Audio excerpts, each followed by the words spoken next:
Bueno, muy buenas tardes. Vamos a dar inicio entonces a las disertaciones de hoy. Es un placer para mí, en nombre de OFIL Internacional y de OFIL Argentina, darles una cordial bienvenida a las 13ª jornadas de la Organización de Farmacéuticos Ibero-Latinoamericanos 2022. Estamos organizadas las conferencias, que son gratuitas y virtuales, conformadas por 7 módulos. Pero antes de continuar con lo que hoy nos convoca, me gustaría comentarles algunos detalles sobre la organización OFIL para unificar sobre todo el conocimiento de aquellas personas que nos visitan por primera vez. OFIL es una organización de farmacéuticos ibero-latinoamericanos, como les mencioné, que está compuesta por 22 países miembros, es decir, que se extiende por las farmacias de Latinoamérica, sumado también España y Portugal. Dicho de otra manera, son países de habla española y portuguesa. Para conocer un poco más sobre OFIL, vamos a hablar sobre la misión, su visión, los valores que la conforman y los objetivos. Definir correctamente estos conceptos es parte del proceso de planificación estratégica que tiene cualquier institución. En este caso, nuestra misión es ser una organización que reúne a farmacéuticos de Latinoamérica y de la península ibérica, compartiendo idiomas, como habíamos mencionado, español y portugués, con presencia en todos los ámbitos y niveles profesionales, tanto en el sector privado como en el sector público, con el único interés de mejorar y optimizar la actividad profesional, enfocando esfuerzos en beneficio de nuestras comunidades. Para hablar de la visión, vamos a decir que es la organización farmacéutica que favorece las relaciones de colaboración entre los farmacéuticos ibero-latinoamericanos para el desarrollo profesional en todos los ámbitos, mediante un empoderamiento y de la actualización basada en el progreso científico, siempre en comunicación con el equipo de salud. ¿Para qué? Para brindar un mejor servicio asistencial a la sociedad, promoviendo el uso seguro y racional de los medicamentos en nuestras comunidades. En cuanto a los valores que tienen que ver con las características y las normas conductuales de nuestra organización, podemos decir que encontramos profesionalidad, generosidad, liderazgo, responsabilidad, colaboración, diversidad y pasión. Y para completar, vamos a hablar de nuestros objetivos. En orden vamos a decir que uno de ellos es difundir la profesión farmacéutica en el ámbito ibero-latinoamericano. Es colaborar con la revisión de las currículas académicas de farmacias, tanto en farmacia comunitaria como en farmacia hospitalaria, en farmacia clínica y en la información de medicamentos. Fortalecer la influencia de la profesión farmacéutica en toda la sociedad, promover los mecanismos para interactuar los farmacéuticos en equipos interdisciplinarios y en diferentes niveles de atención. Tenemos también incentivar y practicar las mejores relaciones de los servicios entre los farmacéuticos de todos los países ibero-latinoamericanos. Bueno, quiero aprovechar la oportunidad para promocionar la revista OFIL, que tiene a nivel internacional, pueden buscarla y poner de alguna manera en manifiesto a alguien que quiera compartir algunos estudios científicos que tengan, y pueden comunicarse, y el que no puede utilizarla porque tiene una gran lectura y una gran información. Bueno, llegando a este punto, nos ubicamos dando cumplimiento al módulo 2 dentro de las 13ª jornadas de la Organización de Farmacéuticos Ibero-Latinoamericanos.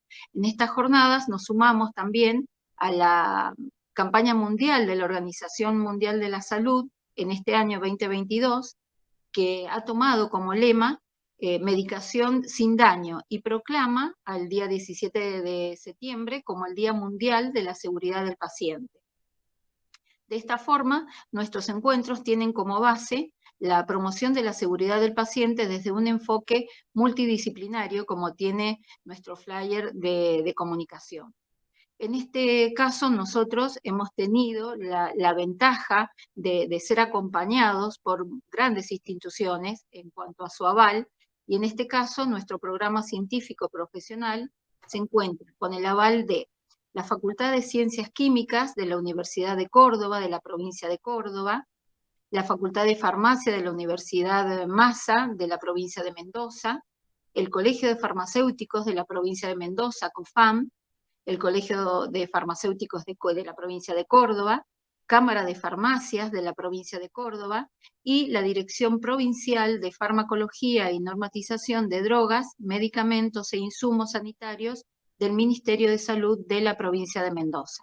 La verdad que nos halaga estas instituciones que siempre nos acompañan, tanto en estas jornadas virtuales como en las presenciales.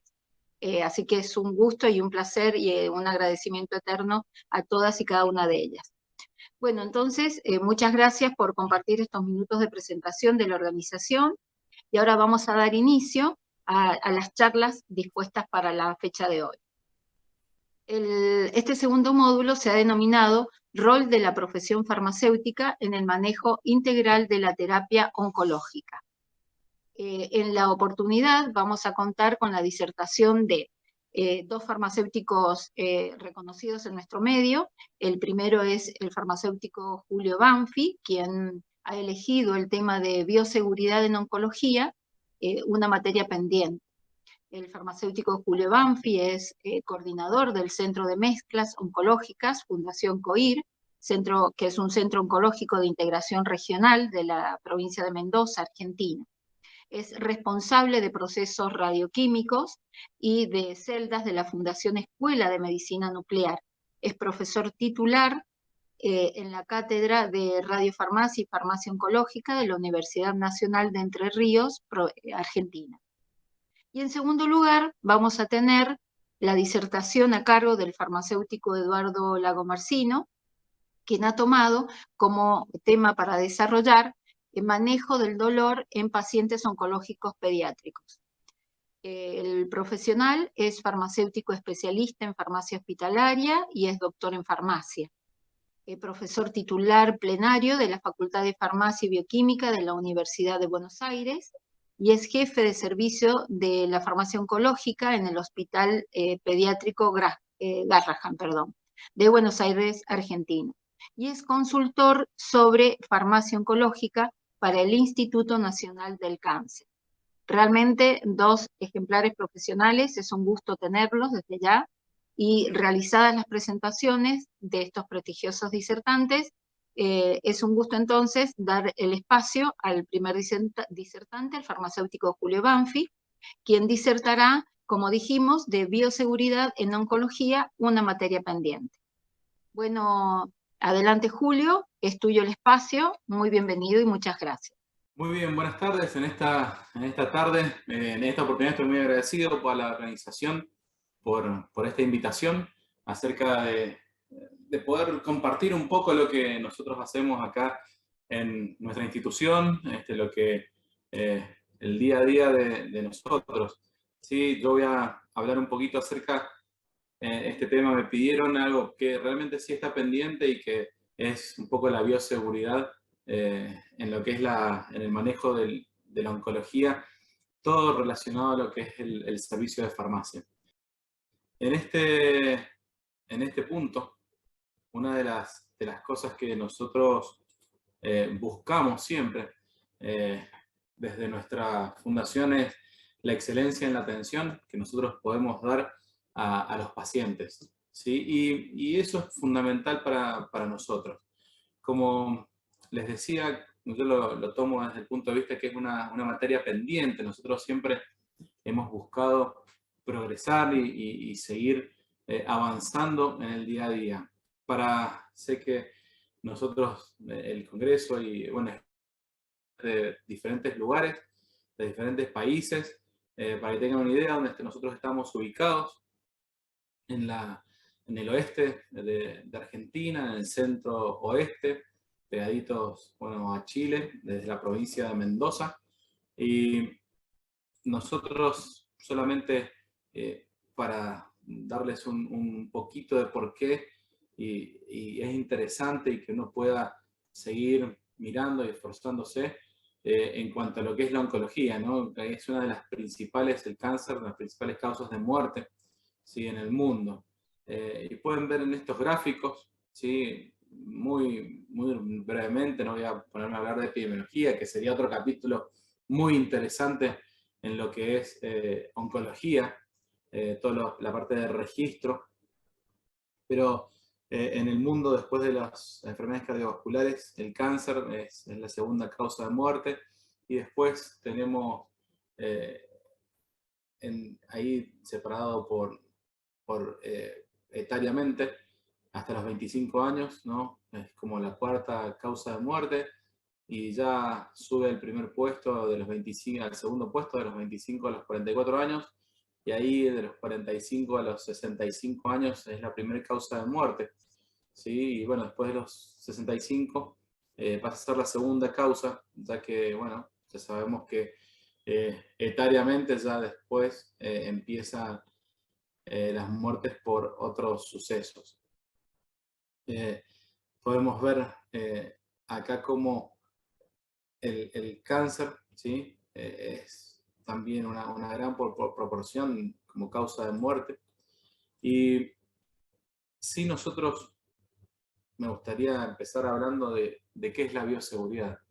La bioseguridad no es un conjunto de medidas, ¿no? Que nos dan que nos dan seguridad, valga la redundancia, al profesional en el lugar de trabajo. Nosotros siempre buscamos estar seguros. El personal que trabaja con citostáticos es un personal expuesto, ¿sí? Todo aquel que manipula citostáticos eh, puede estar expuesto, que interviene en los procesos de preparación, transporte, administración, eliminación, ¿sí? Incluso nosotros damos una charlita y entrenamientos al personal administrativo, ¿sí? A la gente, chicos de recepción, los secretarios, por muchas veces los pacientes ellos preguntan qué es lo que deben hacer con la medicación, y ellos deben estar atentos y dispuestos a darles una mínima información y guiarlos hacia el servicio de farmacia. Las medidas de bioseguridad que nosotros buscamos y que cómo deben estar escritas, ¿sí? Los procesos y procedimientos deben ser claros, y en qué actividades nosotros necesitamos tener estas normas. En la recepción y en el almacenamiento, la preparación y trabajo en el área de mezclas, el transporte de la medicación, la administración de la medicación preparada y la limpieza del área de eliminación de desechos. En todos estos puntos nosotros necesitamos tener normas escritas y procesos y procedimientos claros. Y lo fundamental es claro, ¿sí? Hay estándares en algunas organizaciones como la Sociedad Americana de Oncología, ¿sí? La Sociedad de Enfermería Oncológica, hablan acerca de 4 aspectos en los cuales nosotros necesitamos enfocarnos en lo que es la bioseguridad. Que la creación de un entorno seguro, ¿sí? Personal y una política general, la planificación del tratamiento con consentimiento del paciente, educación, ordenar, preparar, dispensar, administrar quimioterapia, y el cuarto punto es el monitoreo después de administrar la quimioterapia, incluida la adherencia, la toxicidad y las complicaciones. Y esto parte siempre desde la cabeza, ¿sí? ¿Quién es uno de los responsables de la creación del entorno seguro? Es uno mismo y la política en general, ¿sí? Las cabezas de las organizaciones. ¿Cuáles son las vías más expuestas a lo que es la contaminación por citostáticos? La piel, las membranas mucosas por absorción, la forma oral, por ingestión, por comer o beber en el lugar de preparación o en el lugar en donde se lava, se limpia, forma parenteral por una punción, por una lesión con una aguja, en forma inhalatoria, por inhalación, por fumar en el área, por no usar barbijo. Son algunas de las causas que nosotros podemos incorporar medicación oncológica a nuestro organismo. Hay zonas que tienen más riesgo que otras. El riesgo se disminuye notablemente al contar con un servicio de farmacia con áreas de mezclas oncológicas centralizadas. A eso es un poco a lo que apunta, ¿sí? La gestión y la administración en general. ¿Qué es lo que nos da esto de tener un área de mezclas oncológicas centralizadas? Seguridad para el operador, tranquilidad, menos distracción, seguridad para el medio ambiente, sin recirculación de aire, flujo laminar vertical, acceso limitado, limpieza por personal capacitado, cosas fundamentales en lo que nos ayuda a hacer seguro nuestro trabajo. El servicio de farmacia con área de mezclas oncológicas centralizadas, ¿sí? Lo ideal es que el servicio esté en tándem, ¿sí? Nosotros, uno de los servicios que tenemos, acá yo les muestro en la primera imagen, ¿sí? Nosotros se puede observar algunas estanterías en las que se ve el servicio de farmacia propiamente dicho, y desde ahí, que es en el momento en el que nosotros recibimos la medicación de los pacientes o de los financiadores, poder llegar sin circular por los pasillos públicos, sin circular por pasillos, con la medicación oncológica hasta obtener el producto final, producto diluido con la concentración y la dosis requerida hacia el servicio de enfermería. Esta foto está tomada, la primera, desde el área de acondicionamiento de materiales, y hacia el otro lado podemos ver, se puede observar una cabina de flujo laminar en la imagen del medio, desde el área de acondicionamiento de materiales hacia donde va a pasar todo lo que va a entrar al área limpia donde tenemos las cabinas de preparación. Y la tercera imagen es el transfer, también sí, son de doble puerta, en lugar, este es el área limpia, hacia donde van a pasar la medicación ya preparada hacia el servicio del hospital de día, en donde lo van a tomar las enfermeras para para llevarlos a la administración. El servicio de farmacia, ¿sí? Nosotros tenemos, este es el ingreso, tenemos en este momento 2 cabinas de flujo laminar, tenemos una tercera comprada en una remodelación que estamos por realizar. Vemos cómo lo que nosotros los insumos que nosotros vamos a preparar ordenados, esto está listo para trabajar al siguiente día. Como pueden observar en la primera imagen, ahí abajo al lado de la silla, que tiene superficies lavables, limpiables, hay unos baldes, un balde de color rojo. En esta área no hay desagües, no tiene conexión con el exterior, solamente las conexiones de la ventilación que están en tándem con filtros EPA para la protección del medio ambiente. Y una imagen que está desde el servicio de mezclas hacia el hospital de día. La utilización de filtros EPA en la cabina de flujo laminar vertical y en la ventilación del área de mezclas es fundamental. ¿Y cuál es el objetivo? El primer objetivo que tiene esto es proteger al operador. Y después viene el medio ambiente y el producto. Nosotros como área de mezclas buscamos proteger al operador. Estas preparaciones nosotros las realizamos el mismo día que el paciente realiza tratamiento. Nosotros en nuestra institución el paciente, la dinámica es que el paciente llega y es controlado clínicamente por los enfermeros, y si el paciente está en condiciones de recibir tratamiento, se nos solicita el pedido de mezcla, el pedido de la dosis prescripta por el médico. Y al ser una preparación extemporánea, o sea que va a ser utilizada en el mismo momento que se va a preparar, hay ciertos requerimientos de cuidado con el producto que no son tan estrictos como un producto comercial.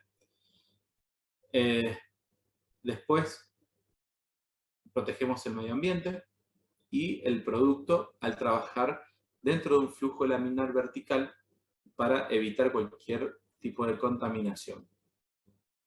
También la unidad de tratamiento de aire para lograr diferencias de presiones en el área de mezclas es fundamental, es a veces una inversión que no es muy barata, no es muy accesible.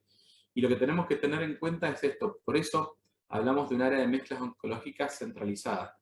Hay instituciones en las que si los tratamientos son 1, 2, 3, 5, 6 pacientes, 10 pacientes por día, mantener esta estructura y trabajar con buenas prácticas, lo que es la mezcla de medicación oncológica, es muy, muy caro y puede pasar a no ser rentable. Y que es lo primero que pasamos a recortar, lo que es el tema seguridad. Entonces, por eso es importante que las instituciones, las cabezas de eh, los que gestionan, puedan también entender esto de tal vez es conveniente tercerizar lo que es las preparaciones de medicación oncológica y lograr una distribución con una preparación segura, tanto para los pacientes, para el personal de su institución, para el medio ambiente. Las cabinas de flujo laminar, ¿sí? Necesitan conservar una vida útil, necesitan cumplir con su función, y para cumplir con su función hay que estabilizar el equipo antes de comenzar el trabajo, evitar elementos innecesarios dentro de la cabina, no obstruir las rejillas, sanitizar todos los elementos con alcohol de 60, las puertas de los ambientes bien cerradas.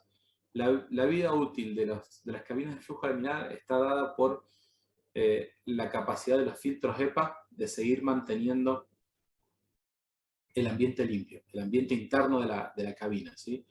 Y eso es fundamental para poder proteger al operador, al medio ambiente y al producto. La utilización de un equipo de protección personal adecuado, ¿sí?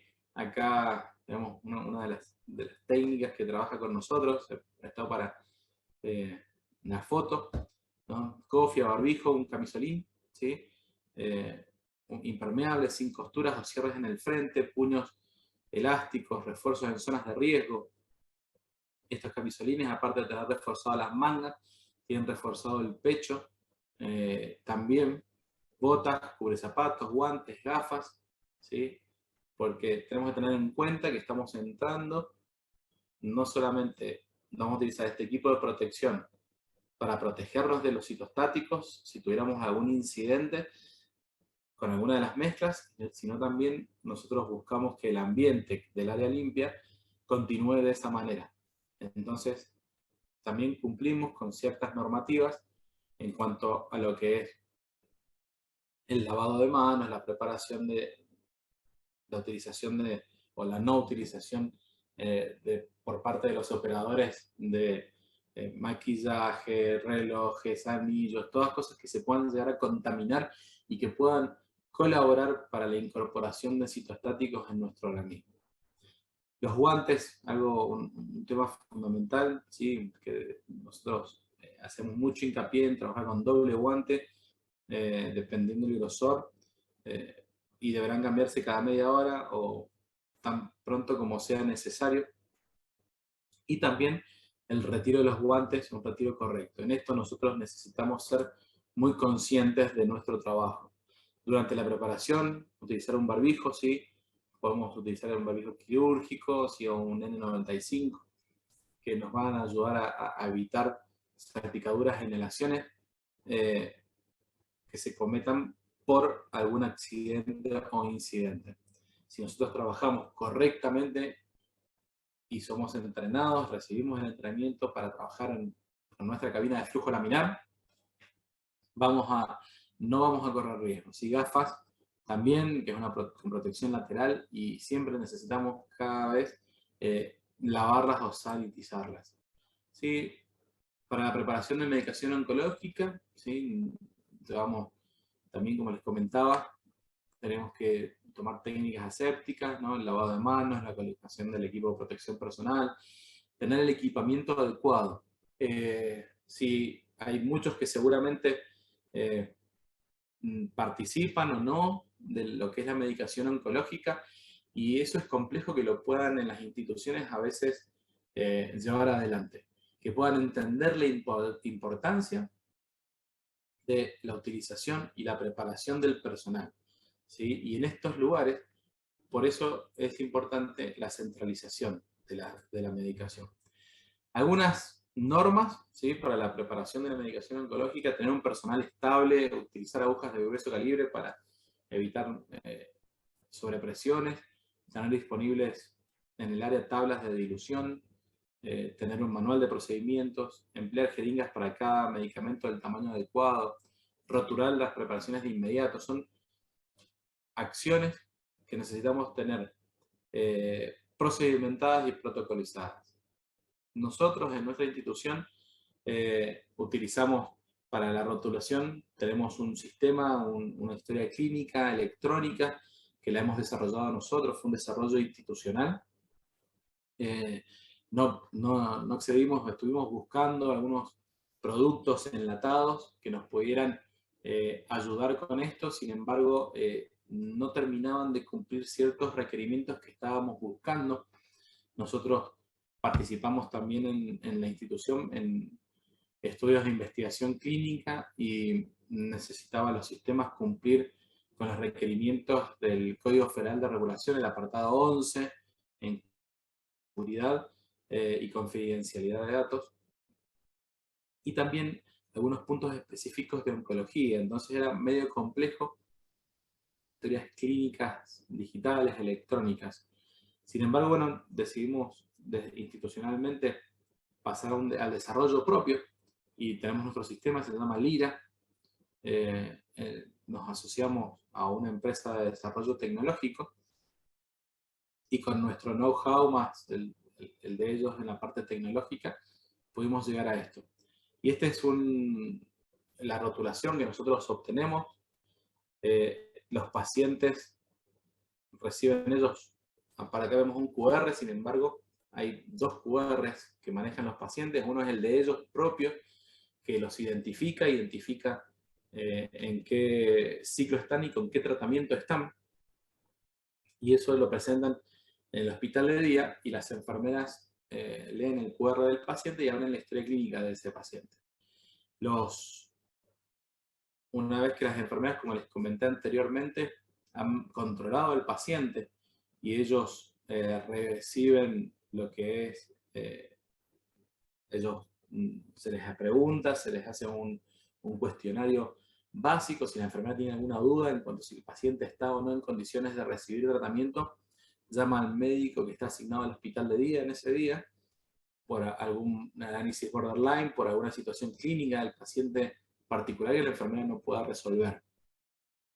Una vez que la enfermera nos solicita la preparación de la medicación al servicio de farmacia, los farmacéuticos lo que hacemos es imprimir estos rótulos que salen con un QR que identifica el paciente, la dosis, el ciclo y el día de tratamiento en el cual está participando.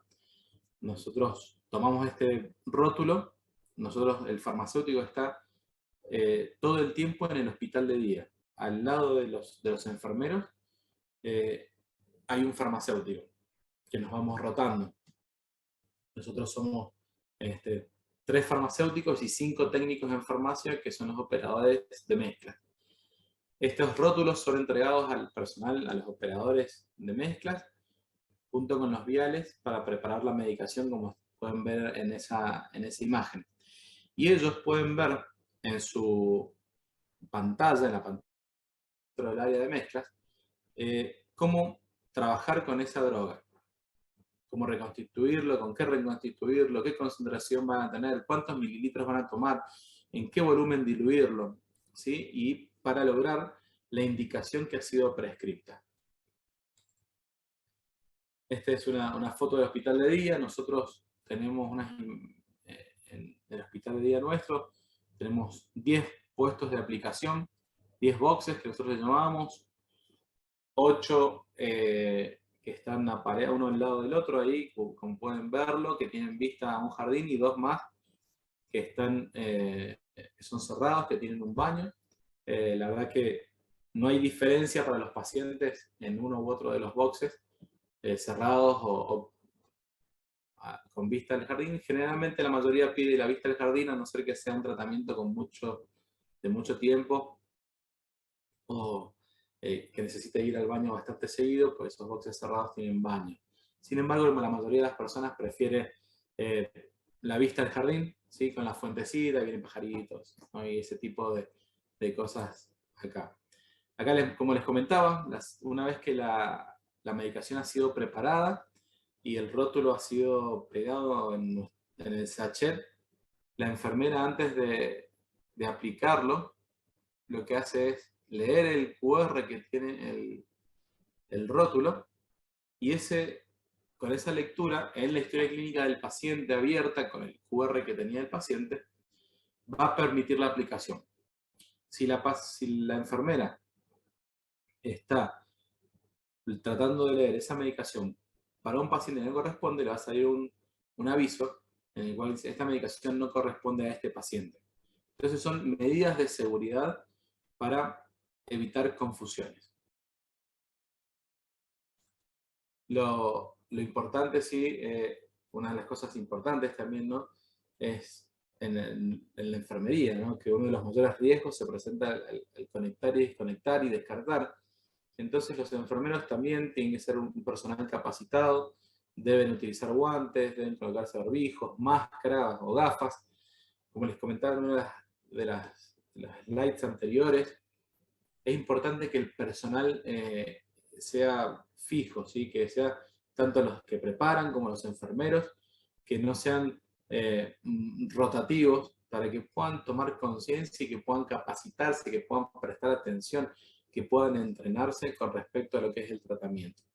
Al descartar, una zona de descarte, unas superficies lavables, que estén bien identificados para la destrucción, ¿sí? Cosas con acero inoxidable. Acá podemos ver una de las, en la legislación de nuestra provincia hay bolsas con diferentes colores dependiendo de qué son los residuos, ¿sí?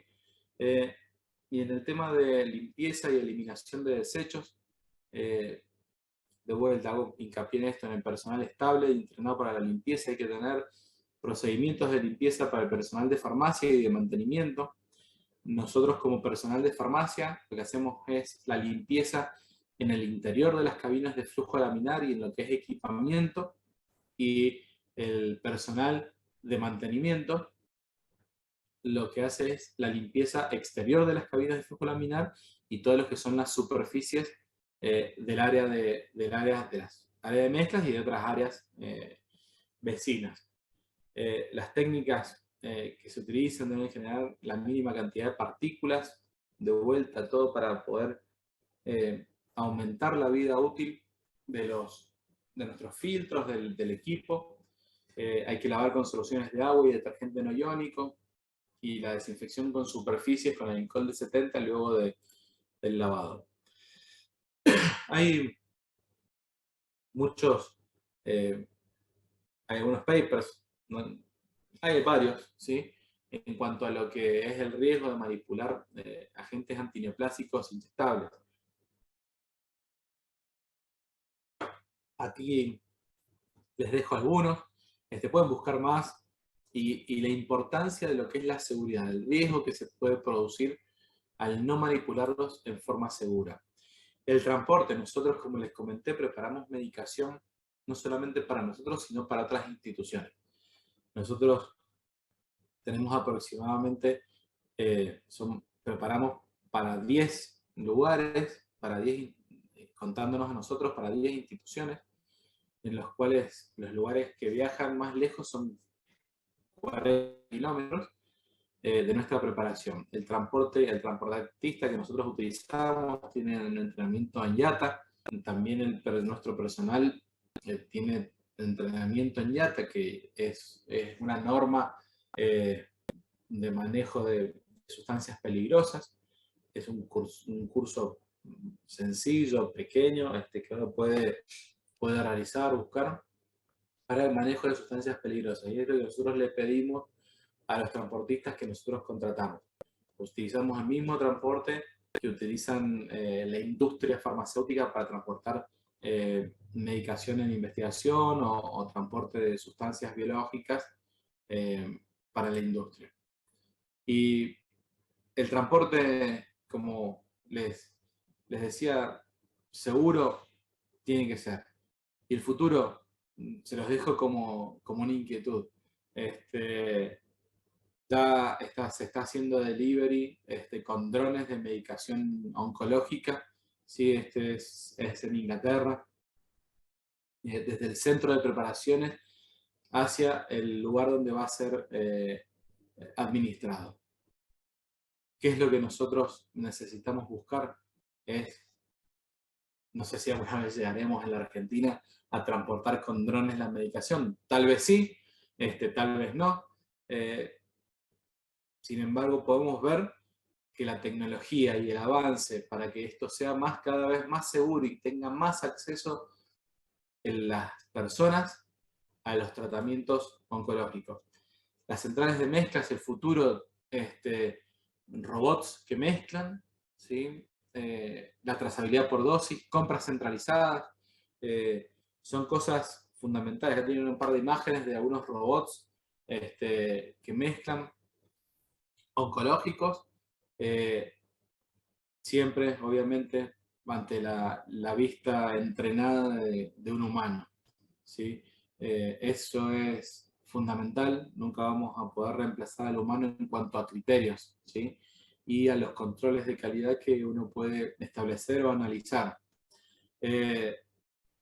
Siempre necesitamos avanzar en lo que es nuestra preparación, en lo que es la gestión, poder participar de toda la capacitación que nosotros podamos obtener, tener una formación sólida es lo que nos va a llevar a trabajar en forma segura. La cultura de la seguridad es fundamental en esto. La cultura de la seguridad dice que es un concepto en el que dice que nosotros tenemos que tener siempre una actitud crítica frente a nuestras acciones de trabajo. No trabajar en forma automatizada, no trabajar o dejar pasar situaciones en las que nosotros consideramos excepciones, y que las excepciones no se vuelvan reglas, ¿sí? La cultura de la seguridad, búsquenlo, está muy relacionado a lo que es el trabajo en medicina nuclear. Sin embargo, es muy aplicable a lo que es las mezclas oncológicas y la bioseguridad. Es realmente una de las situaciones en las que nosotros necesitamos hacer hincapié es esto, en que trabajemos con una actitud de revisión constante, que podamos exigir a nuestras instituciones la mayor cantidad de cosas seguras. Necesitamos evaluar si nuestra institución también, como farmacéuticos, hacer evaluación de la utilización de nuevas tecnologías sanitarias. Si una central de mezclas es operativa para nuestra institución, si necesitamos asociarnos con otra institución para crear un centro de mezclas. Si hay un centro de mezclas que cumpla con los requisitos y requerimientos, contactarlo y ver si ellos tienen la capacidad para hacer preparaciones afuera. Y si nosotros estamos en la formación de una institución, poder llegar adelante. Realmente tenemos que tener en cuenta que la seguridad en el tratamiento y en el manejo y manipulación de medicación oncológica es fundamental. Así como la medicación oncológica mata células malas, también mata células buenas, ¿sí? Todas las medicaciones oncológicas es oncogénica, teratogénica, mutagénica. Por eso necesitamos trabajar en forma segura, cumplir con normas y procedimientos. Realmente me encanta poder compartir esto, compartir un poco de la experiencia que nosotros, la poquita experiencia que nosotros tenemos, y estamos abiertos a preguntas y a discusiones, a poder compartir lo que nosotros tenemos. Así que, bueno, esto es todo. Sí tengo algunas preguntas que han hecho, que hicieron durante la presentación, y las vamos a tratar de contestar a todas. Liz Paola, ella comenta cómo realizamos las validaciones de las prescripciones médicas. Nosotros tenemos lo que son guías de tratamiento que se han acordado con los servicios con el director médico, ¿sí? Y los referentes de cada área terapéutica de nuestra institución. Entonces seguimos estas guías terapéuticas establecidas para nuestra institución, con algunas adaptaciones, siguiendo las normativas en general globales, ¿sí? Santiago Cherini, él pregunta, al momento de preparar la medicación, el operador, ¿qué profesión tiene? Y si tuvieron alguna vez algún error de medicación, ¿cómo lo detectaron?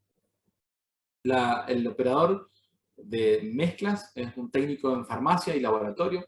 Nosotros acá en nuestra provincia tenemos una tecnicatura que algunos salen de la escuela secundaria, que tienen un año extendido más de lo que habitualmente tienen, y ellos se pueden matricular en el Ministerio de Salud y pueden trabajar con nosotros. En algunas otras provincias hay tecnicatura en producción de medicamentos, también pueden utilizar esa profesión. Si tuvimos algún error, en la actualidad hace mucho que no tenemos errores, sin embargo recuerdo un error de prescripción en la que el paciente por una neuropatía necesitaba una disminución de dosis en su tratamiento por una neuropatía, y no estaba descripta en la indicación. En ese momento utilizábamos todavía papel. Entonces el médico lo había registrado en la historia clínica, sin embargo no lo había plasmado en la indicación de tratamiento. Entonces hubo un error de dosis, sin embargo, al hacer una triple verificación, el médico lo que hace es prescribir la dosis. El farmacéutico, nosotros, el 100% de los pacientes que nosotros tratamos en nuestra institución, la historia clínica es revisada por un farmacéutico 48 horas antes y una segunda revisión 24 horas antes. Y una vez que la medicación ha sido preparada, la enfermera lo que va a corroborar es que la medicación que ha sido preparada y rotulada coincide, por el servicio de farmacia, coincida con lo que ha sido prescrito por el médico. Y fue detectado en el paso de la enfermería, entonces se rediluyó esa medicación. Paola Faro pregunta, ¿cuántas mezclas hacen por día? Nosotros aproximadamente tenemos 100 pacientes, a un promedio de 2 preparaciones por paciente, son 200 preparaciones por día, y a eso no es un solo vial cada preparación, hay algunas preparaciones que tienen 25 viales, una sola droga, y otras que tienen un vial, así que la cantidad de viales que se utilizan son muchísimas, pero si es mezclas, hacemos aproximadamente 200 por día. Katia Pérez pregunta si se ha considerado el uso de mascarillas N100 o FFP3 para mejorar la protección del personal. Como les comenté, nosotros lo que utilizamos son barbijos quirúrgicos o N95, y el entrenamiento constante y el reentrenamiento del personal para verificar el correcto trabajo es suficiente. No está demostrado que se necesite mayor protección. Que esto si trabajamos con cabinas de flujo laminar, que estén en condiciones, que estén validadas. Y si tenemos parámetros de control de calidad de las mezclas preparadas, lo que nosotros hacemos es aspecto, color, y verificamos la rotulación. No tenemos en la actualidad otro control de calidad más que esos. Celeste Ledesma pregunta cómo sería la trazabilidad por dosis, que yo la nombré. Esa trazabilidad por dosis sería poder utilizar medicación, que podamos utilizar 2 frascos para diferentes pacientes, que podamos completar una dosis utilizando el remanente de otra. Eso en la actualidad en la Argentina está en contra de la ley por la ley de trazabilidad, en la que cada frasco está asignado a un paciente y si ese paciente no lo usa, hay que descartarlo. Laura, del Hospital Cuenca Alta de Cañuelas, me pregunta si aceptamos rotantes farmacéuticos. Si aceptamos rotantes farmacéuticos, obviamente se realizan convenios institucionales y hemos tenido rotando hace poquito 2 farmacéuticos que pasaron por acá, de Bariloche, de Río Negro, la provincia de Río Negro acá de Argentina, y habitualmente nosotros participamos del programa de residencias en farmacia clínica y ellos pasan rotando generalmente un mes o 3 semanas por nuestro servicio, ya que como hacen clínica en la parte de farmacia, ellos necesitan rotar por oncología. ¿Cada cuántos meses hacen exámenes a los elaboradores? También Laura, creo de Cuenca Alta. Anualmente se le hace un control clínico por médicos y se le solicitan análisis clínicos, hemograma completo, recuento de plaquetas, enzimas hepáticas, creatinina, y se hace el seguimiento en relación al momento en el que también ingresaron a trabajar. Roxana Cascone, creo, pregunta cómo varía la dosis de carboplatino. La dosis de carboplatino la validamos en relación a la creatinina, al que tiene el paciente, que tiene que traer, generalmente lo trae el mismo día del tratamiento, y o si lo trajo al médico al momento del control, el médico lo que hace es agregar esa variable de la creatinina para obtener la dosis, y vamos a obtener el área bajo la curva para que nos va a dar la dosis de acuerdo al esquema que tiene de tratamiento.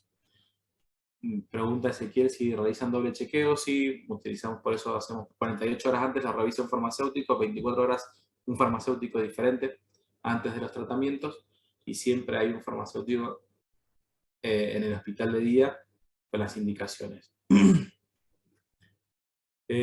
Las tablas de reconstitución que utilizamos son unas tablas que hemos creado nosotros con las indicaciones de los prospectos específicamente, y se han adaptado las indicaciones de los médicos a lo que el fabricante o la industria valida. Los turnos, Roxana Gascone, también los turnos de cuántas horas de los profesionales. Nosotros hay 2 técnicos, tenemos 3 técnicos de 8 horas, 2 técnicos con full time, 3 técnicos part time, y somos 2 farmacéuticos full time y un part time. El programa informático utilizado se llama Lira, es una historia clínica desarrollada por nosotros. El desarrollador se llama Exium. También, sí, de vuelta otra vez, aceptamos rotantes de otros países, sí, aceptamos rotantes. De hecho, hemos tenido incluso residentes de otro país que han venido a hacer la residencia en oncología clínica. Médicos, no residentes, que han venido a hacer la clínica. Todos los años, anualmente, nosotros llamamos una empresa, María Ignacia Troche lo pregunta, en que verifica la integridad del filtro, renovaciones, que las cabinas flujolaminares y el área limpia está funcionando perfectamente. Los remanentes de medicaciones en pediatría están permitidos, no, según la ley, no, la ley de trazabilidad dice que si hay remanentes, eso se tira. Una lástima, obviamente no estamos de acuerdo nosotros en que se tire, sin embargo, es lo que ¿cuál es el examen anual que se les hace? Ya lo comenté, María Paula López nos pregunta. La estabilidad que le otorgan a la intratecal, nosotros esa estabilidad si te referías a la triple intratecal, es de uso dentro de las 6 horas. Preguntan también Milagros Datos si está a cargo de las drogas para tratar las extravasaciones o los tiene en servicio de enfermería. Los tiene en servicio de enfermería. El entrenamiento a los técnicos realizamos nosotros, esa es otra pregunta. Y creo que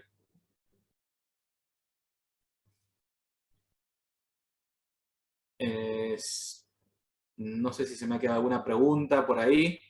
Creo que la mayoría de las preguntas han sido si no pueden buscar los datos que nosotros tenemos. Y nuevamente, muchas gracias a la organización de este congreso, de estas jornadas. Muchas gracias por dejarnos presentar lo que nosotros hacemos y buscamos. Esto da para muchísimo tiempo más, para trabajar particularmente en algunos aspectos, en algunos temas. Así que, de nuevo, muchas gracias por su tiempo, por tomarse este tiempo de leer o de escuchar este video. Les mando un gran saludo y nos vemos. Hasta la próxima. Chao, chao. Muchas gracias, Julio. Como siempre, un lujo escucharte y compartir con vos estos espacios, tanto como colegas como mendocinos, es un orgullo. Y realmente considero que la oncología y los avances de estos tratamientos actuales en la materia exigen una capacitación permanente, y la farmacología clínica aplicada justamente a la oncología constituye, creo yo, un recurso importante para valorarlo y considerar. Bueno, entonces vamos a continuar ahora, aprovechando a aquellas personas que se nos están uniendo en este momento. Vamos a continuar con la segunda disertación, pero vamos a aprovechar también para manifestarles que todas las disertaciones y los módulos en general quedan subidos en el canal de YouTube de OFIL para que puedan ser escuchados, y solo tienen que ingresar y anotarse para poder recibir la certificación de los diferentes módulos. Vamos a presentar ahora entonces la segunda disertación a cargo del farmacéutico Eduardo Lagomarsino, que, como lo expresamos entonces en el inicio, ha tomado como tema el manejo del dolor en pacientes oncológicos pediátricos. Y bueno, de esta manera entonces dejamos el espacio a Eduardo para que inicie su disertación. Mi charla habla sobre el manejo del dolor en pacientes oncológicos pediátricos. Para ello, lo que me gustaría hacer es comenzar desde lo que es la definición del dolor de la IASP, que es justamente el instituto que trata sobre estas experiencias y que había definido ya hace mucho tiempo el dolor, y que en el año 2020 volvió a hacer ciertas recomendaciones y aclaraciones sobre esta definición, la que llamaba en un principio como una experiencia sensorial y emocional que era desagradable y que estaba asociada al daño potencial o real de los tejidos. A ello le agregó otras nuevas claves fundamentales que dependían de diferentes situaciones, en donde incluía, por un lado, la influencia de distintos factores biológicos, psicosociales, que estaban en toda esta experiencia que es altamente personal, y de ahí la subjetividad de la misma. Hablaba que la nocicepción y el dolor van por caminos diferentes, son dos fenómenos distintos, y que esto debe tenerse en cuenta a la hora de hacer un abordaje sobre el mismo, que las experiencias de la vida hacen a los individuos, y esto obviamente los conlleva a que en este aprendizaje del concepto de dolor pueda ser diferentes para ellos mismos, que siempre debemos respetar el informe personal de alguien que le duele. Siempre en clase digo que aquel dolor más tolerable siempre es el ajeno, y que esto es el principio de una falta de aceptación del dolor que me está contando el otro. Primer persona que debo respetar para poder entender este fenómeno. Que obviamente hay muchos otros efectos adversos sobre la función y el bienestar social y psicológico que suele cumplir una función adaptativa sobre este fenómeno. Y por último, aclaración de la IA es que esta descripción verbal es uno de varios comportamientos para el ser humano que experimenta dolor. En definitiva, el dolor, lo que tenemos que comprender es que es multidimensional, que son muchos los factores que afectan a la sensación dolorosa y que más allá de ese componente físico y fundamental que es sentir dolor, hay muchísimos aspectos que influyen sobre el mismo y que debemos tener en cuenta. Todos conocemos con claridad lo que es la fisiopatología del dolor y cómo en consecuencia, va a dar por distintos mecanismos de transducción, de transmisión, su modulación, la percepción del mismo, la interpretación y nuestra conducta. Más allá de eso, lo que es la evaluación de un impulso como este. También sabemos, porque hemos estudiado como farmacéuticos distintas acciones que ocurren por este camino o esta conducción nerviosa de la presencia de distintos neurotransmisores, algunos de ellos excitadores y otros que son inhibidores y que gracias a ellos vamos a poder mantener determinada analgesia a lo largo del tiempo. Si nosotros tenemos que identificar al dolor y clasificarlo de acuerdo a distintas características, la verdad es que tenemos varios abordajes para hacer, según el tiempo de evolución, como agudo o crónico, según la fisiología, si es nociceptivo o es neuropático, o según la procedencia, si es periférico central. Pero quiero hacer hincapié en el término de la fisiología como componentes nociceptivos neuropáticos, porque de ellos va a depender muchísimas de nuestras acciones. Ahora, algo que no clasificamos, pero que tiene que ver con la charla de hoy, es la presencia de un niño en medio de todo esto. ¿Qué hacemos cuando el abordaje que queremos hacer del dolor es para un paciente que es un paciente pediátrico? Y la verdad es que esta imagen me muestra qué es lo que ocurre cuando enfrentamos a este tipo de pacientes, porque pareciera que lo vemos a través de un vidrio esmerilado. Es decir, que creemos ver algo que no logramos ver. Y lo importante en este caso, en este abordaje, cuando son los niños oncológicos los que les duele, es que tenemos que lograr ver lo que los demás no ven.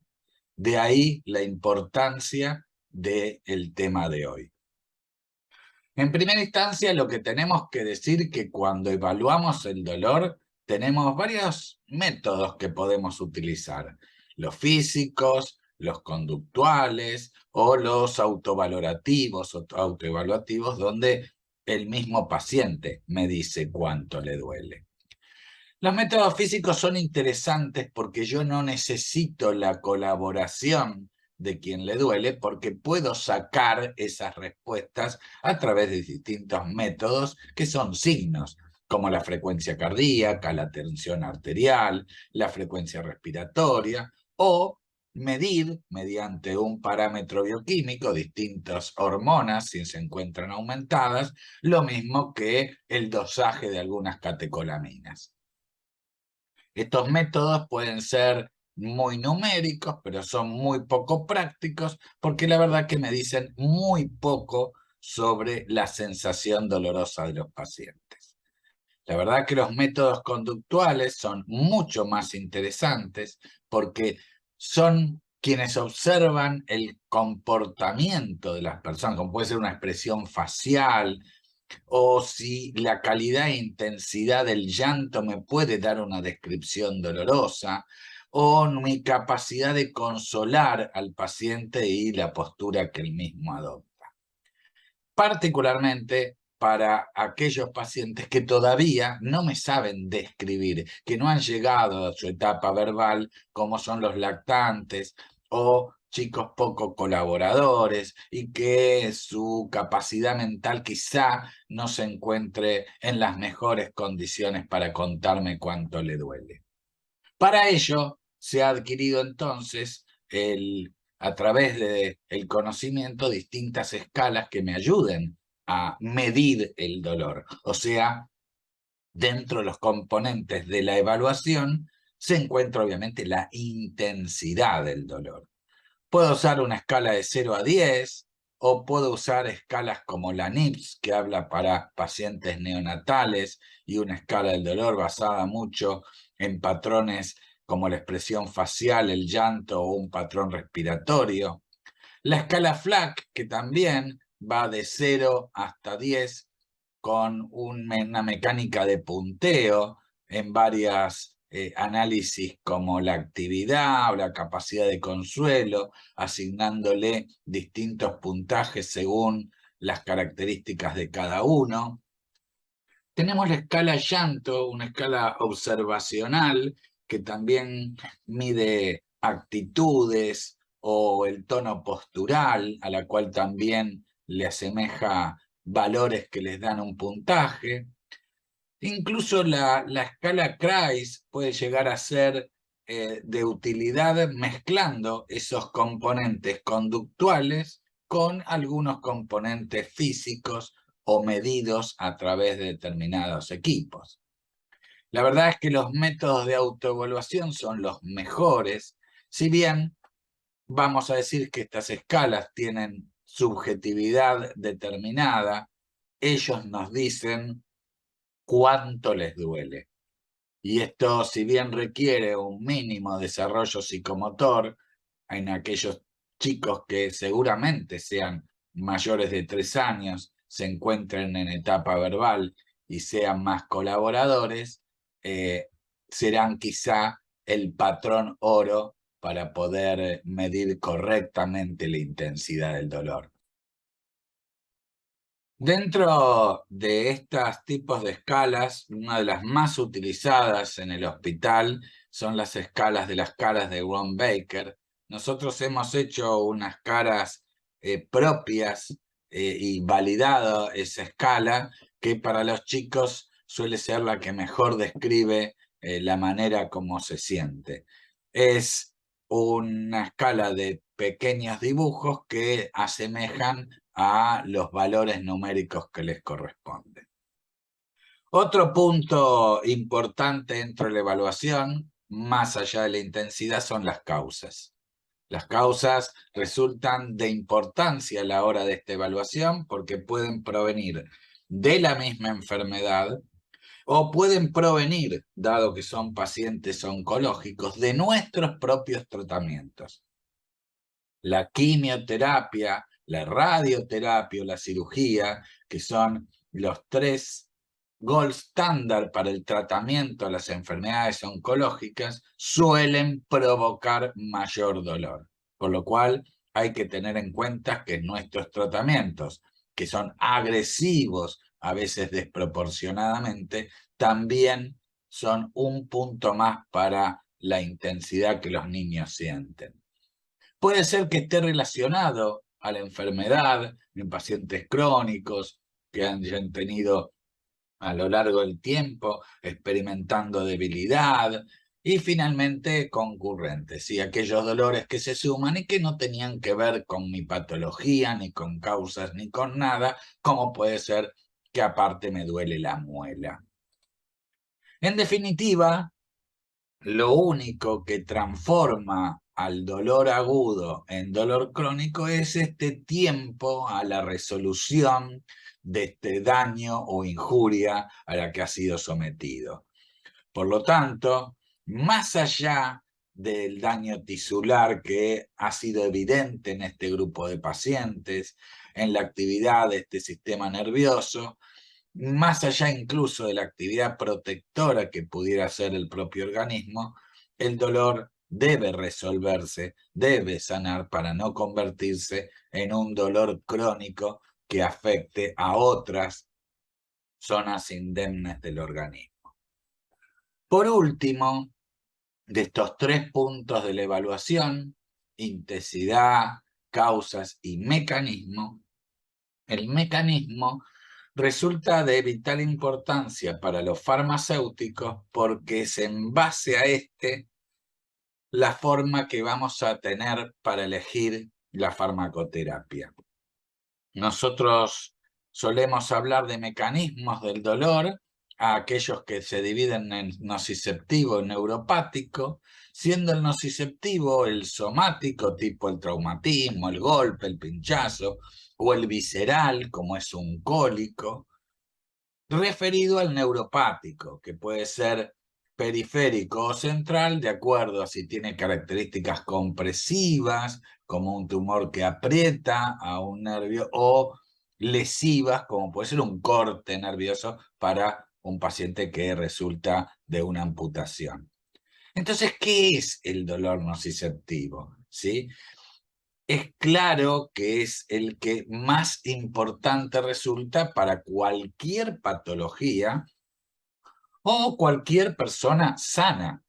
Es justamente el que se debe al tejido que no es neural, que hay activación de los nociceptores, que tengo muchos ejemplos de otras enfermedades, como puede ser la osteoartritis o la artritis reumatoidea, la dismenorrea o la cistitis intersticial del grupo de los viscerales, y que usualmente se siente como pulsante, localizado. Si bien es limitado, puede cronificarse, pero no es exclusivo de los pacientes o los niños oncológicos, sino es el dolor que se siente habitualmente por cualquier persona.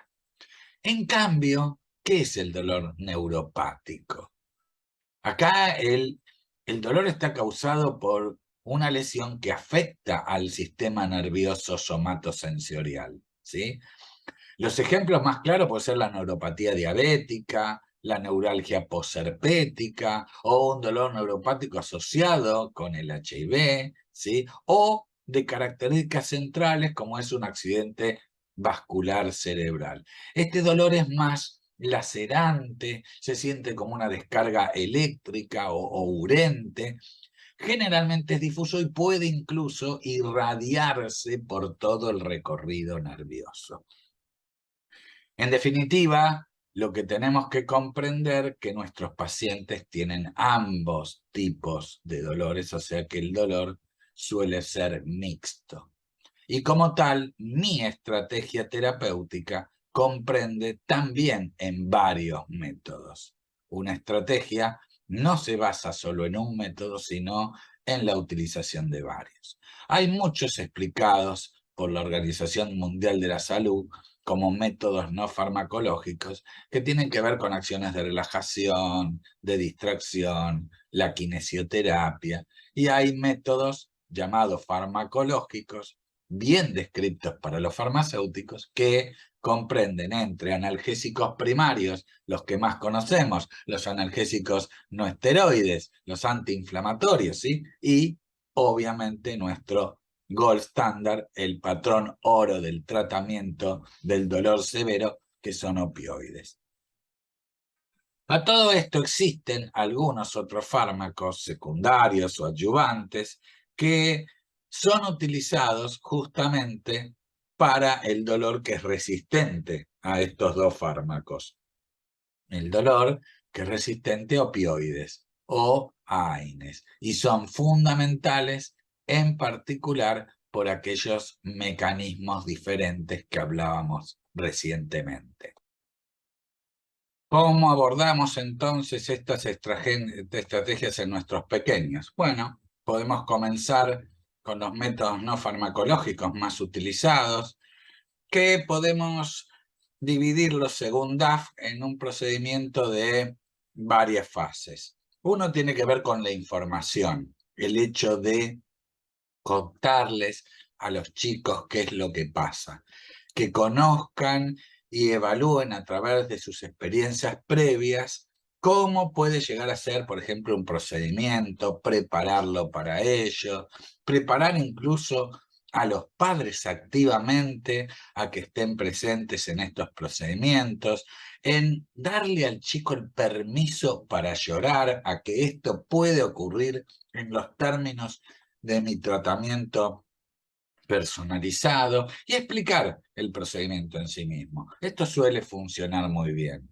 La presencia de los padres también suele ser un hecho beneficioso durante los procedimientos, pero siempre y cuando puedan ser positivos, porque esto también depende mucho de las características de esos padres.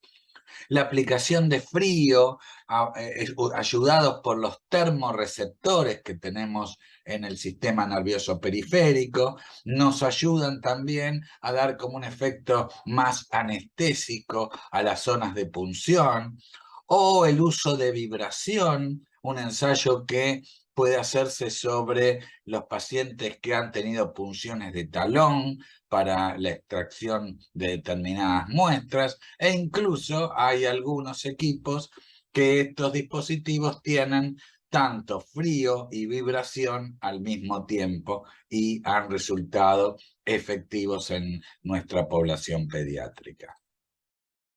Uno de los más utilizados en todas las instituciones que he visitado es el método de la distracción, especialmente los chicos que veían dibujos animados y que daban puntuaciones menores cuando eran analizados a través del tiempo, y era un efecto más duradero, sin efectos secundarios, más barato y más fácil para mantener una distracción activa.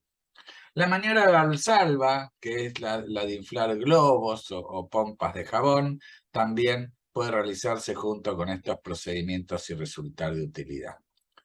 Pero obviamente somos farmacéuticos, queremos claramente pensar sobre la farmacología y la acción sobre los determinados receptores y sobre los distintos neurotransmisores que están involucrados, y nos damos cuenta que hay una gran serie de receptores que forman parte de este complejo doloroso, que puede ser, como dice la diapositiva, nociceptivo, neuropático o incluso inflamatorio.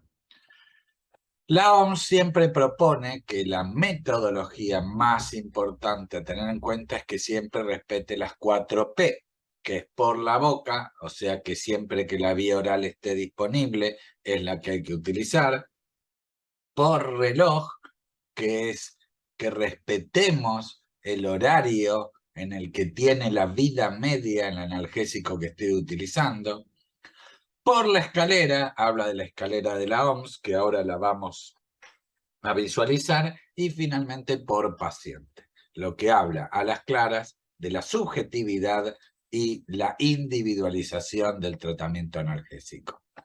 La escalera de la OMS me propone 3 escalones particularmente. Un primer escalón donde hay AINES con la presencia o no de adyuvantes, un segundo escalón en el que se agregan opioides débiles, y un tercer escalón donde intercambia estos opioides débiles por opioides potentes.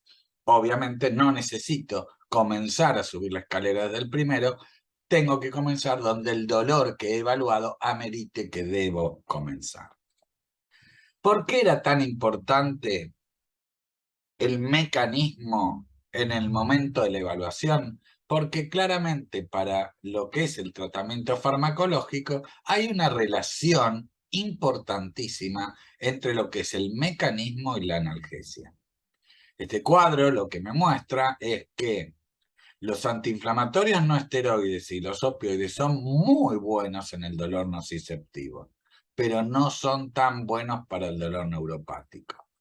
Y, en cambio, los adyuvantes o aquellos secundarios, como pueden ser los corticoides, son bastante interesantes frente a la compresión nerviosa produciendo dolor neuropático, o estos adyuvantes para el dolor neuropático en general, en especial la destrucción nerviosa.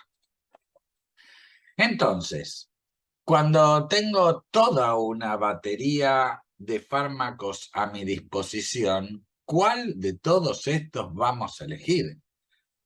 ¿Cuál va a ser nuestra forma o mecanismo de pensamiento para definir cuál de todos estos fármacos debe ser con el que comience mi tratamiento?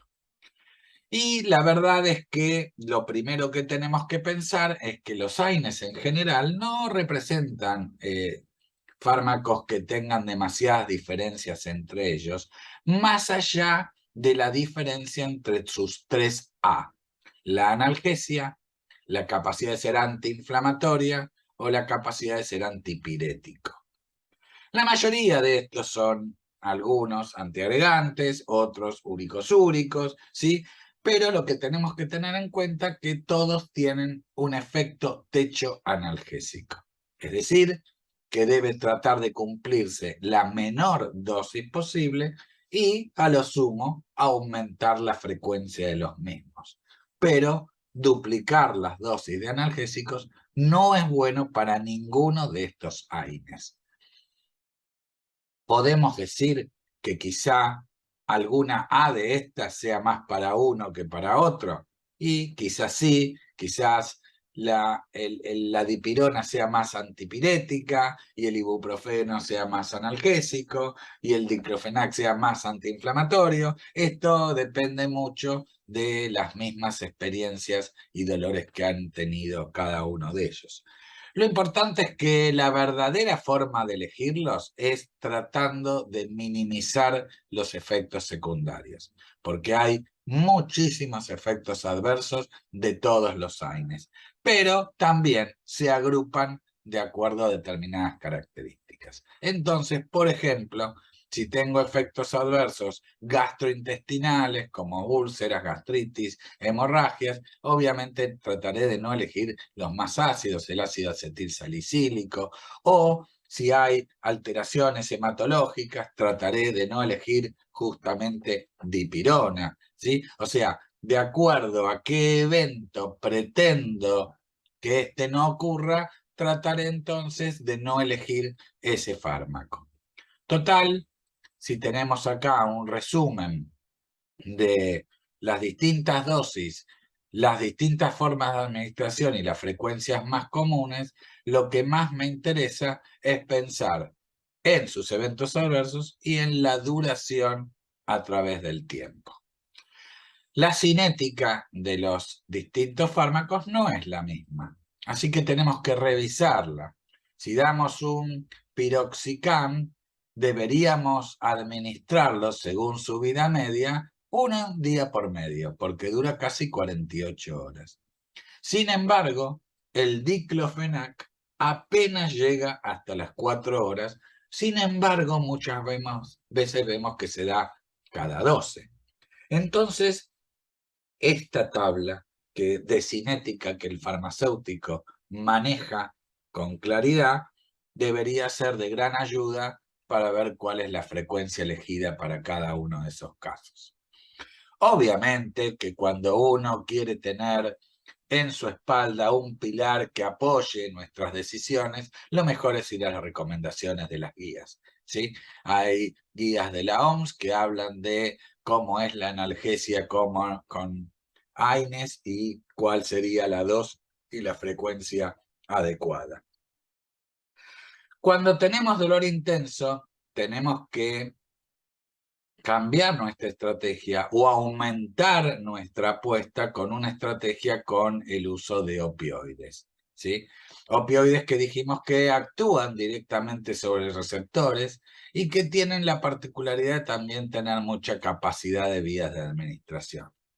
Vamos a dividirlo en dos grupos. Lo del segundo escalón, o opioides menores, escalón que en pediatría ya no es utilizado, porque no encuentran un opioide menor que les sea útil y aparte por la gran cantidad de eventos adversos que se produce en ese escalón.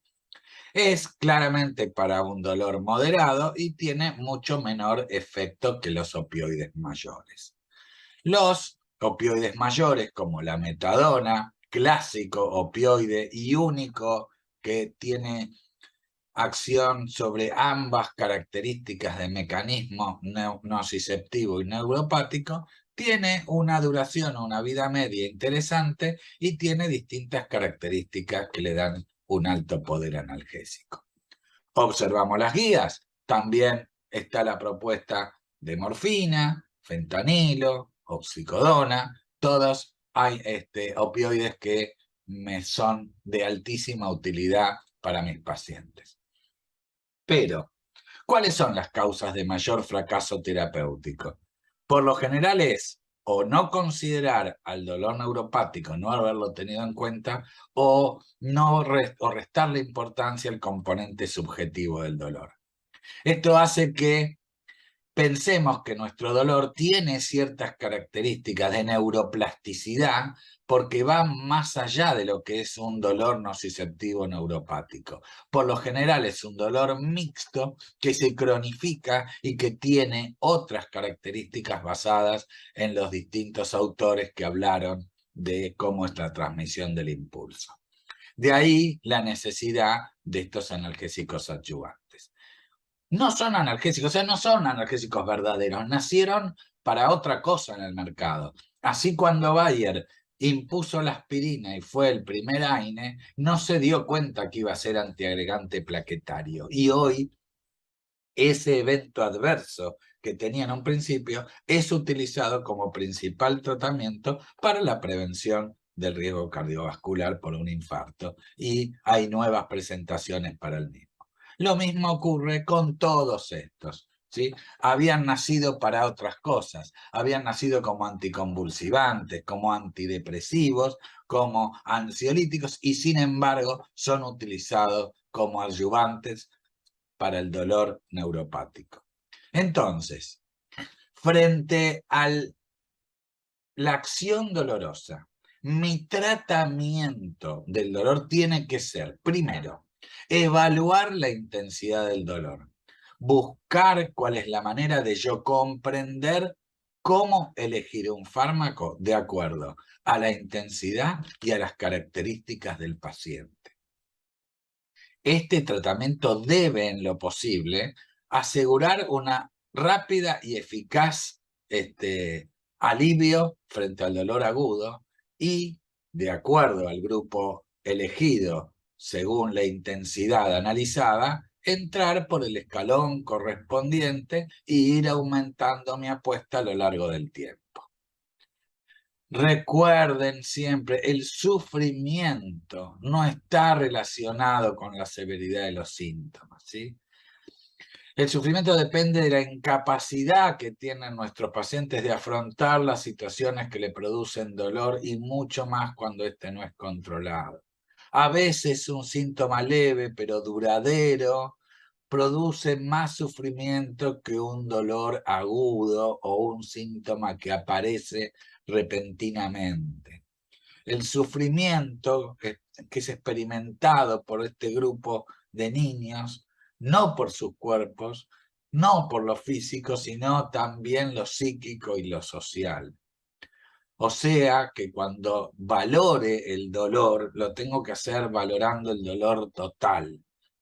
Como expliqué en un momento, la multidimensionalidad del dolor, que la parte física, esa estimulación, los nociceptores que están presentes, no representan nada al lado del miedo, la ansiedad, la tristeza que tienen estos chicos.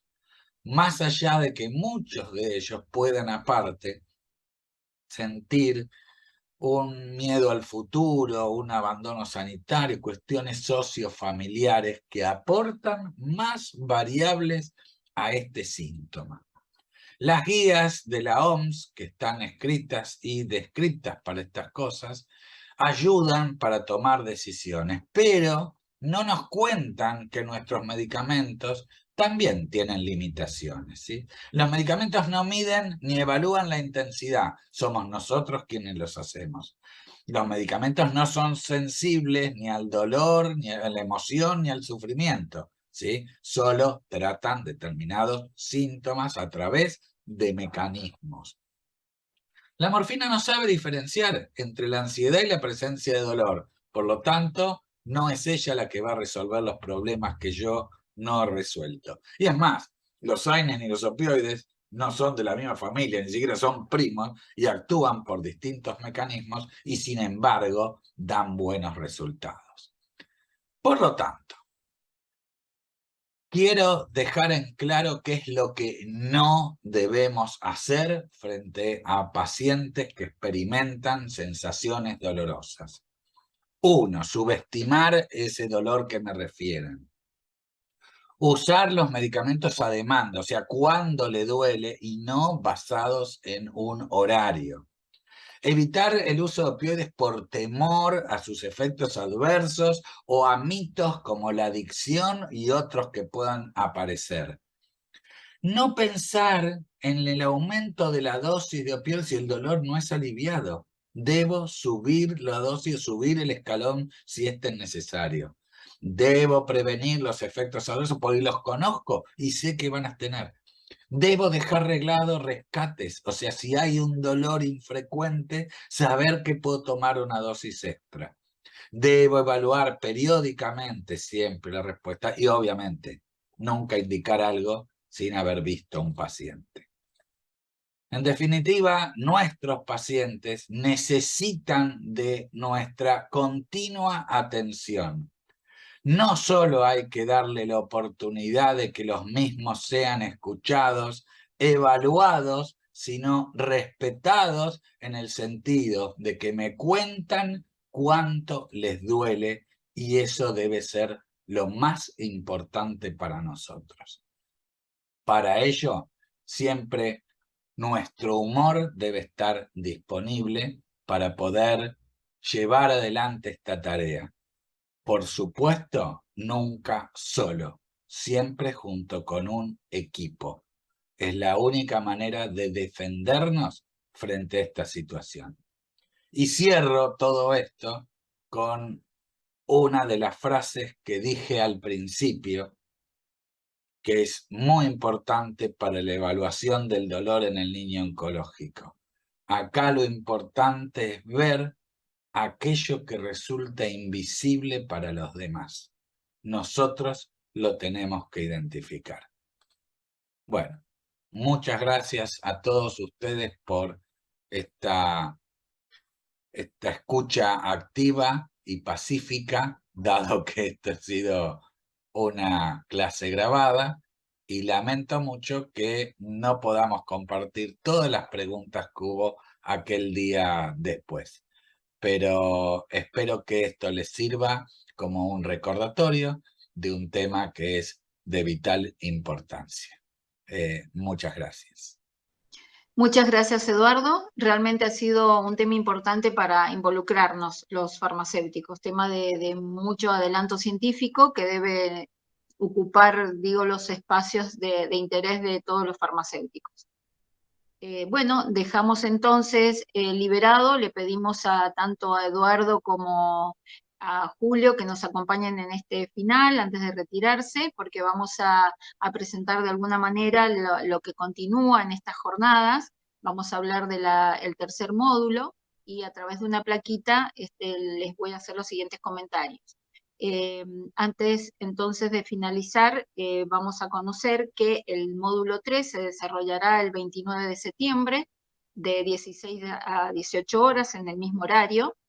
En él veremos desafíos y oportunidades en el manejo integral de las enfermedades infecciosas, donde las conferencias de inicio estará a cargo de la farmacéutica Liliana Besone y nos hablará sobre el rol de la profesión farmacéutica en la atención primaria de la salud. La profesional Besone es farmacéutica y especialista en farmacia hospitalaria, es jefa de servicio de farmacia y de la central de esterilización del Hospital Regional Arturo Illia de Altagracia, Córdoba, Argentina. Es integrante del Comité de Control de Infecciones del mismo hospital. Y en el segundo lugar nos va a acompañar la doctora Glanstein con el tema epidemiología de la sífilis, el resurgir de una enfermedad infecciosa. Muy importante tema. La doctora Glanstein es médica especialista en epidemiología, especialista en docencia universitaria y magíster en drogadependencia, presidente de la Sociedad de Epidemiología de Córdoba, Argentina. Y es también epidemióloga de los Centros de Atención Primaria de la Salud provinciales. Bueno, hemos concluido entonces y para ello dejamos un agradecimientos especiales y en primer lugar a todos los que se sumaron a participar en estos encuentros, permitiendo de una manera OFIL cumplir con uno de sus objetivos, que es el de incentivar y practicar las mejores relaciones y servicios entre los farmacéuticos de todos los países de Ibero-Latinoamérica, perdón. A los disertantes también de lujo que hoy nos han transmitido sus conocimientos y las experiencias, los farmacéuticos Julio Banfi de la provincia de Mendoza y al profesional farmacéutico Eduardo Lagomarcino de la provincia de Buenos Aires, dos excelentes profesionales farmacéuticos argentinos. Y en tercer lugar a toda la comunidad OFIL internacional que nos ha acompañado en estas jornadas. Bueno, de esta manera entonces nos despedimos y les vamos a pedir que nos sigan en todas las redes, en Facebook, y de alguna manera en ellas van a encontrar la información y pueden sumarse a inscribirse a los módulos que están citados a continuación. Muchísimas gracias y bueno, la idea es seguirnos encontrando todos los jueves hasta que finalicen esta jornada.